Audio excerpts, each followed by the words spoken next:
Welcome back. Our own Joe Keith was at the Christmas parade in Bluffton this past weekend. Take it away, Joe. Hey, I'm Joseph Keith, and today we're here at the parade in Bluffton, South Carolina. Like, we love a parade in the Lowcountry and in the heart of the Lowcountry. We love the Bluffton Christmas parade. Yep. And I'm joined with Debbie. She's the communications person for the event and for the town, right? Yep. Okay, so tell us what to expect. You know, it hasn't started yet, so what are we going to see this year? This is our 51st Christmas parade, and while it's this kind of the same expectations, but they're good expectations. You're going to have a great time. It's going to be quirky. It's going to be eclectic. It's going to be fun and funny. And we're going to have about more than 100 entries, but a lot of those entries have multiple components to it. So it's going to be about 2 hours and change is what we predict. Wow. So is this the biggest one so far? You know, it's hard to say. We had to put a stop of entries at 125 because it's gone so big, and we just don't have the room to stage all the entries. Yeah. So our stopping point is 125. We have 105 entries, but again, that's misleading because some of those entries, like the Jeepers, have 12 Jeeps. Oh my God. So, you know, we're doing our best to keep it manageable in terms of the staging areas because we have to have room for them to be staged and, you know, and to always keep it enjoyable. We don't want a 3-hour parade.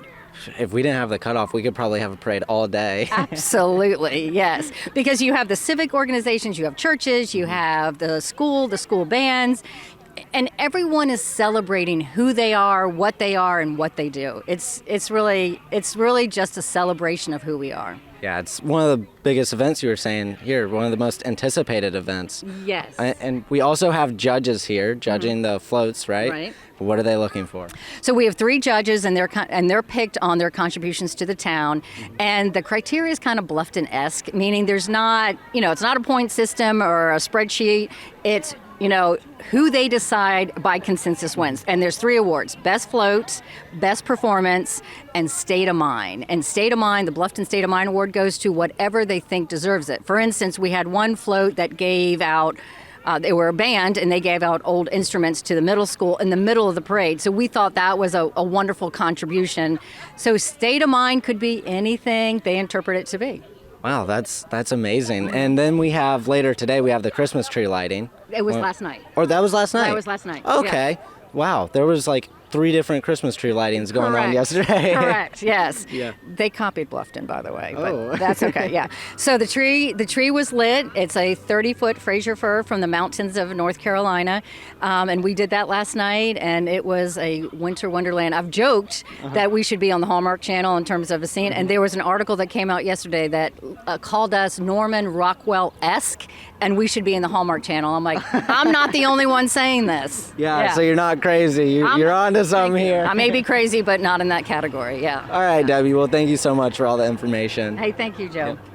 And now I'm with one of the friends of WHHI, Kathy Ulmer Yes. from Ulmer Pharmacy. Yes. And you'll have this cute little float. Yeah, you know, tell me about the theme. So it's kind of like a gingerbread town. We got this nice gingerbread house and had it decorated, and then we have the snowmen. So we're just kind of an old school float, just throwing it together, you know. Yeah, it's super cute, and I saw like the kids look like they're having fun. I wish I was in a parade when I was a kid. It seems like such a good experience. Well, being from Bluffton, you know, we were always in the Bluffton parade, so it's really exciting to get my kids in the parade and be able to have a float, and floats are always my favorite part of the parade, so even if we just threw it together at the last minute. Perfect. Thank you so much. Yeah, thank you. Good luck. All right, have fun and Merry Christmas. And now I'm at the Bridge Church float with Daniel. Daniel, tell us about the church, where it's located. Yeah, absolutely. We are the Bridge Church, and we meet at USCB, the college, right off of 278. And we're portable, so we set up there every Sunday right there in the front building of the Hargray.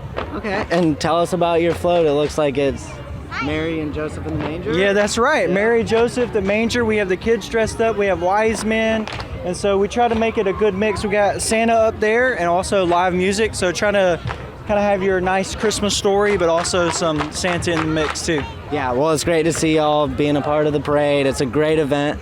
So thank you so much. Absolutely. Yeah, it's an awesome event. One of our favorite of the year. Yeah, mine as well. And let's send it back to the desk. And that's a wrap for this edition of the WHHI Daily News. Thank you so much for watching, and I want to thank everyone behind the scenes. I'm Robyn Zimmerman, and don't forget, if you missed any portion of our newscast, well, we'll be back in 90 minutes. Bye, everyone.